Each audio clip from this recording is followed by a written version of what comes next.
nostalgia. Hey, Greg. I remember it so you don't have to. Remember in 1994 when Stargate came out? For those who don't, the buildup was incredible. All they showed was this magical gate that could teleport people to somewhere else. Where did they go? What did they find when they got there? You had to go see the movie to find out. Wow, I wonder what it could be. God, this is gonna keep me awake all night. I'm gonna see the movie right now just to find out. One screen. Holy crap, was that stupid? So what? Aliens invented the pyramids? Are you nuts? Yeah, all those Egyptian morons with their brilliant, groundbreaking designs, they had nothing to do with it. It was just aliens. And the ruler of the known universe is that chick with the dick from the crying game? Bull! The last time I ever watched a movie by these jokers again. Say, you remember in 1996 when Independence Day came out? It was done by the same idiots who did Stargate, but look, all it showed in the advertising was the White House getting blown up. That's it. Nothing else. Yeah. Whoa, how the hell does that happen? This movie must be good. I mean, sure they messed up with Stargate, but maybe this will be a good one. Besides, I just gotta know how the White House blows up. I'm gonna go check it out right now. One screen. Son of a bitch! This movie's even worse than the last one. So what? The President of the United States gets in a jet to fight off aliens? Are you high? Yeah, that's it. I'm done. I am never watching another movie by these morons ever again. Ever.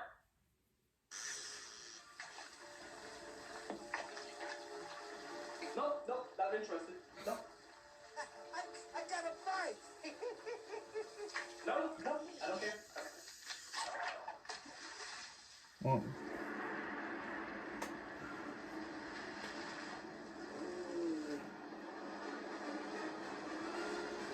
What? Whoa.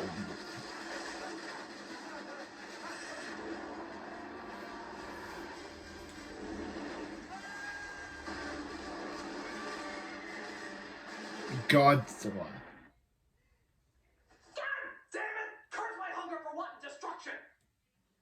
So even though the filmmakers made two horrible movies before it, Godzilla hooked us all in with its clever advertising. How? Because they never showed the monster. You had to see the movie in order to see the monster. So advertisers thought up the brilliant strategy of describing the monster for us, like vehicles that said his foot is as long as this bus, or billboards that said his head is as big as this sign. It was downright genius. Alright guys, so you suckered us in yet again. But please, can you try and give us a good movie this time? I mean, it's Godzilla. It can't be that difficult to make something that's just so unentertaining. Oh, you shit-knockers! You did it! You actually did it! You made Godzilla even less credible than it already was! Somebody give these douchebags an award for sucking! Ass! So if I had to sit through this pile of dino droppings, I figure you ought to share the pain with me. The film starts out with, oddly enough, a monster attacking the Japanese. Haven't seen that before.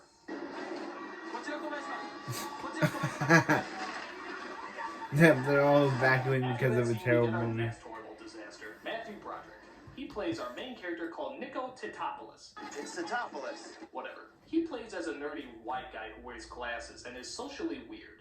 Gee, that sounds like the nerdy white guy who wears glasses and is socially awkward from Stargate. Or the nerdy white guy who wears glasses and is socially awkward from Independence Day. But don't you worry, this character is far, far different.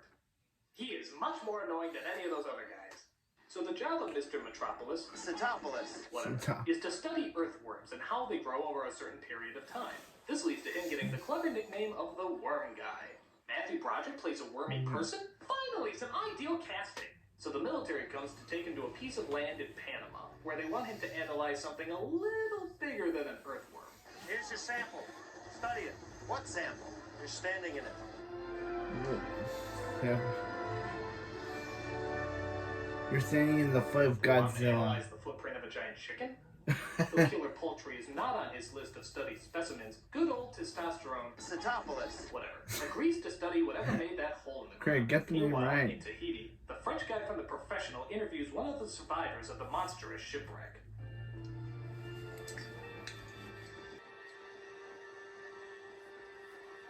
Whoa, a lighter.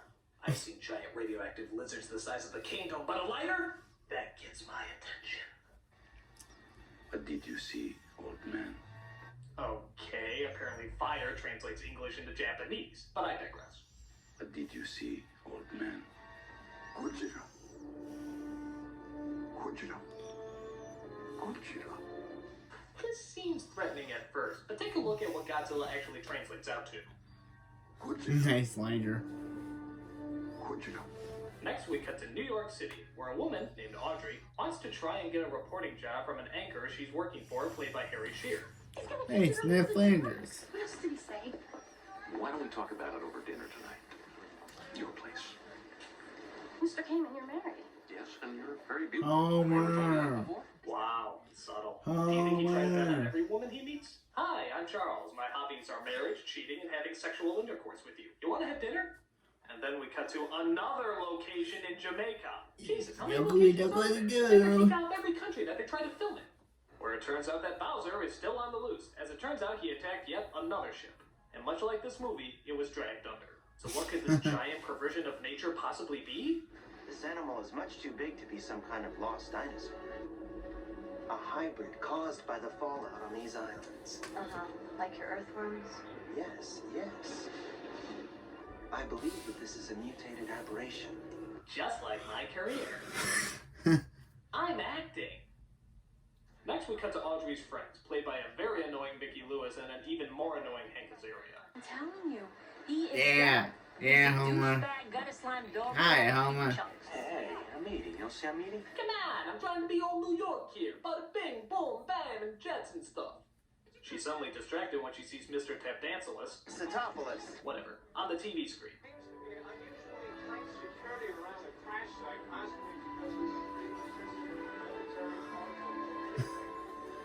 While that's going on, we see So a she- mayor of New York and his I guess she maid falls approaching for the him? city.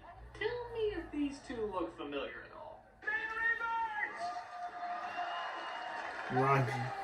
Oh, they're spoofing Siskel and Ebert. I see. Apparently, Mayor Ebert is an anger-obsessed screamer who spends most of his time eating candy, while his aide Jean is a slimy little yes-man who blindly agrees with everything he says. Take that, Siskel and Ebert! How dare you have an opinion?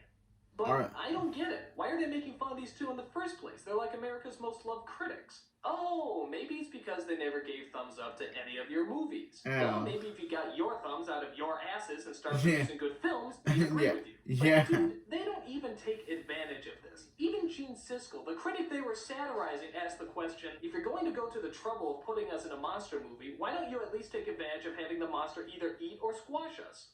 Hey, that's a good point. Here's your shot to really get back at these critics who hated all your films, in a monster movie no less, and you don't even have the monster kill them or rip them to shreds? That's really bad when you're getting criticized by the critic you're criticizing because you didn't criticize them enough. Try saying that 3 times fast. But the director's not the only one preying on the innocent. Godzilla finally arrives, showing his face in New York and running a prehistoric muck. Hey, Godzilla finally. Lands 8 years early. So The he drops and Cloverfield. stomps and even goes past a news station where voice actress Nancy Cartwright Hey. walked by. I think your story just walked by the window. Okay, wait a minute. Nancy Cartwright, Yeah. Harry Shearer, Hank Azaria. Is this just a Simpsons reunion? What's next? The cast of Scooby-Doo is gonna show up? Like Zoing Scoob, look out! It's Godzilla! Holy shit! Like you said it, Scoob. So he roars and screams and tears up good chunks of the city, and then out of nowhere... I'm Bart Simpson. Who the crap are you? After its initial attack, he disappeared. He suddenly disappears? How do you lose track of a 20-story high dinosaur? It's perfect. An island I want to make the joke when Nancy Cartwright like no showed other up, I island just in the world. forgot. This is a place where he can easily hide. A city of 8 million people is a good place to hide? This isn't like the Why? Bourne Identity where he can just blend into his surroundings. My guess is that giant prehistoric lizard is probably gonna stand out. So they look over the damage that the amazing disappearing Godzilla left behind. In what city officials are describing as the worst act of destruction since the World Trade Center bombing. Yeah, the World Trade Center bombing. I'm sure that's the only huge disaster that New York will ever... Alright, I'm bailing out on this one. Junk You of see warning. that Godzilla has left a long line of destruction, even caved his way through the MetLife building. That was That's awkward. funny. But wait, really look at this. How is it possible that that thing is still standing? New York architecture isn't just one of those big paper things that you rip through at the beginning of a football game. It's a little more complicated than that. So while the city is being evacuated, our heroes try to think of a way to lure the monster out so they can get a good shot at it. They then come up with a brilliant fish! Of course! Giant piles of fish. Because as we all know, lizards do not eat fish! They eat bugs! What are you, crazy? You'd be better off putting a giant ant farm in the middle of the city, you retards! So our brilliant and obviously un-lizard-prone hero looks over this amazing sight. That's a lot of fish. What? That's a lot of fish. What? That's a lot That's of a lot of fish. That's a lot of... I don't get it. That's a lot of fish. So? I mean, is that meant to be funny? They love to pause at the end for the audience to laugh. I mean, but what's the joke? Yeah. You could have just as easily said, that's a hat. That's a wall. That's a lot of fish. I mean, how is that funny? You could have said a lot of things there, like, I got a fishy feeling about this, or it's like shooting fish in a barrel out here. I mean, it wouldn't have been funny, but at least they would have been actual jokes. That's a lot of fish. You could spend years trying to figure out why the hell that's supposed to be funny and not get anywhere. That's a lot of fish. Look, you could literally just put in gibberish, and that at least would have been a little bit funnier. He looks over this amazing sight, turns to the other guy, and says, poppity pop pop pop. And that actually would have gotten a little bit of a laugh. Just nonsense off the top of my head is funnier than these guys trying to willingly produce written humor. Thank! So, after Mr. Tin Manopoulos, Satopolis. whatever, makes his brilliant remark, guess who comes to dinner? Godzilla.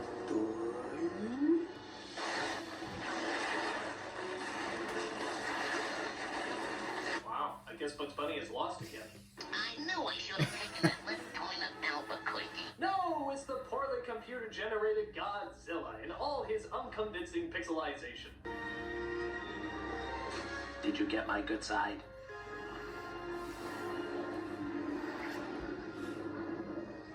Please say he eats Broderick. No, not today. Apparently someone also forgot to tell Godzilla that lizards don't eat fish because he takes the bait literally hook, line, and sinker. But the military attack, which means, of course, more stomping and running around the city.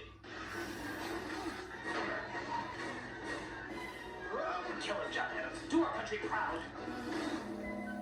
Woe to the Union. I was so pitifully embarrassed. Look, he's even breathing fire, just like a real lizard would That's- do. Look at That's this. more like He's a practically dragon, on not every li- single flying scene Lizards. ever done in motion Dragons pictures. breathe fire, not lizards. Echo 4R. Use the force. Locked on, sir. Unit 1 to Unit 7, give me a situation report. Arnold. The heat seekers can't move. Batman.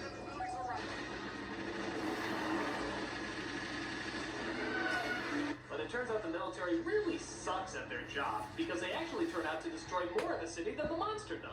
Seriously, I don't get how they can't shoot this thing. I mean, is he really that hard to miss? I especially love this scene where the monster actually manages to fake them out. Dude, this isn't a game of tag. Just use any of your basic 5 senses to find him.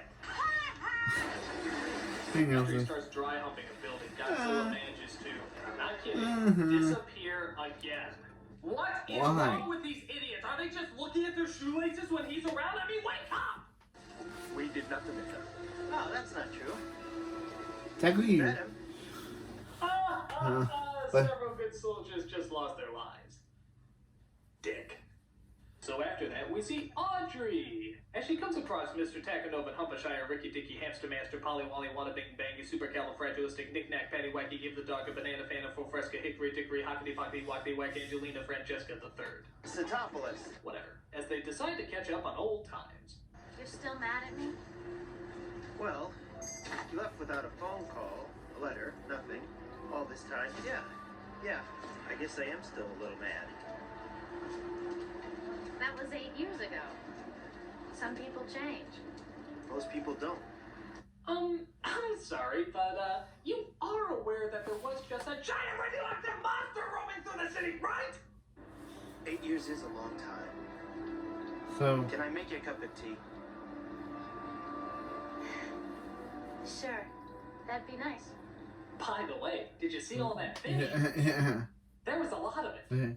She stares over as apparently her ex-boyfriend keeps a lot of pictures of her lying around. Most women would find this creepy, but the script's out-of-touch reality suggests that she finds it charming. So charming that she steals a videotape of top-secret information from him so she can post it all over the news. Wow, what a whore. Meanwhile, as helicopters continue to search for plot, Broderick comes across a stunning realization. Godzilla is pregnant? But how can that be? Males can't lay eggs. Not if he reproduces asexually. Wow, how dramatically convenient.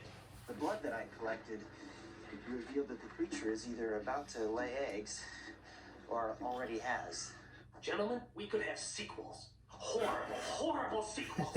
These eggs are going to hatch very quickly. How could you possibly know that? The fish that we found on the subway.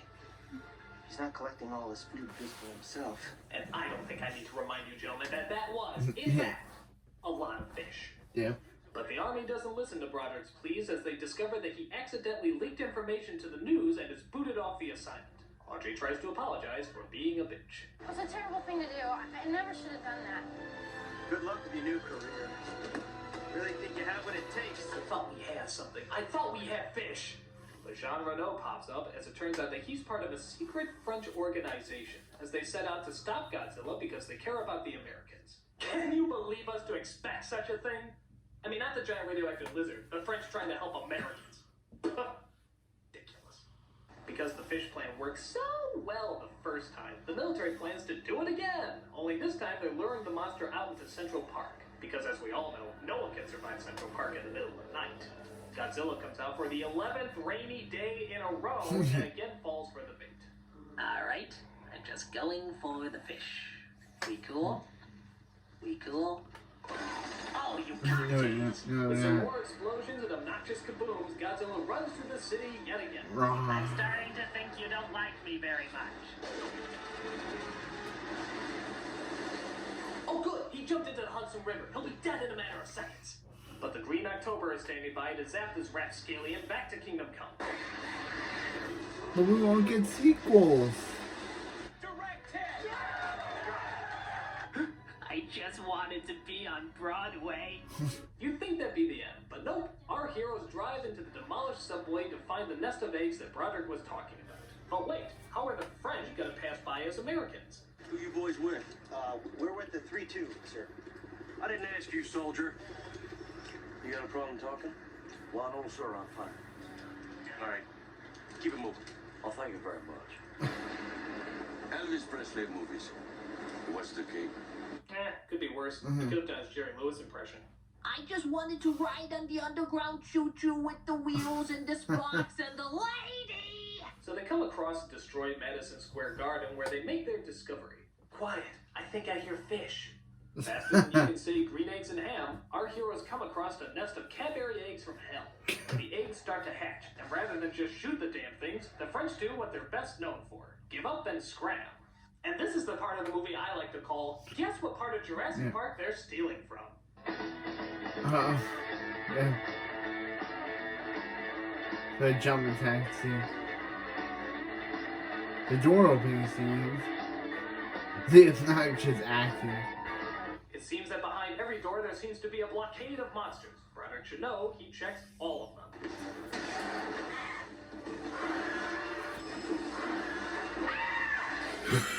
Again, the mythical gumballs of doom seem to give the monsters the slip as they get out of the building just before the military blows it to smithereens. So this should be the end of the movie, right?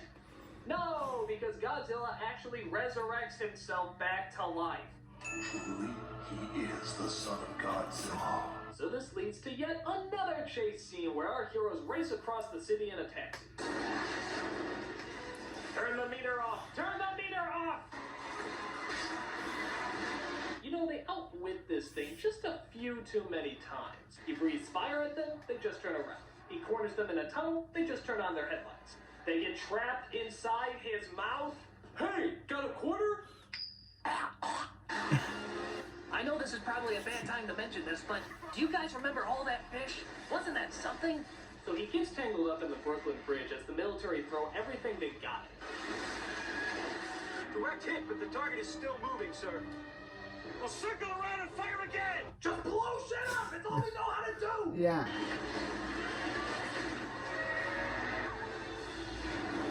You Jeez, just, what the hell else can they throw at that damn thing? Use the anvil! Use the ocean miner! That's it! Bring in the sink, boys! After the creature finally goes down, we get that lame scene where I guess you're supposed to actually feel sorry for it. I've had more emotions for my toilet brush.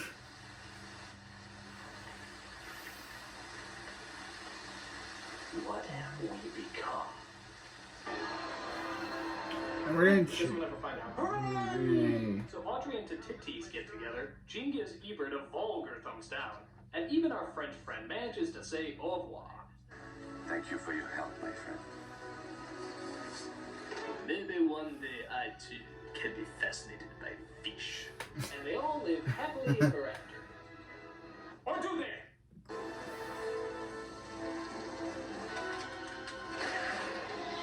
I don't think so.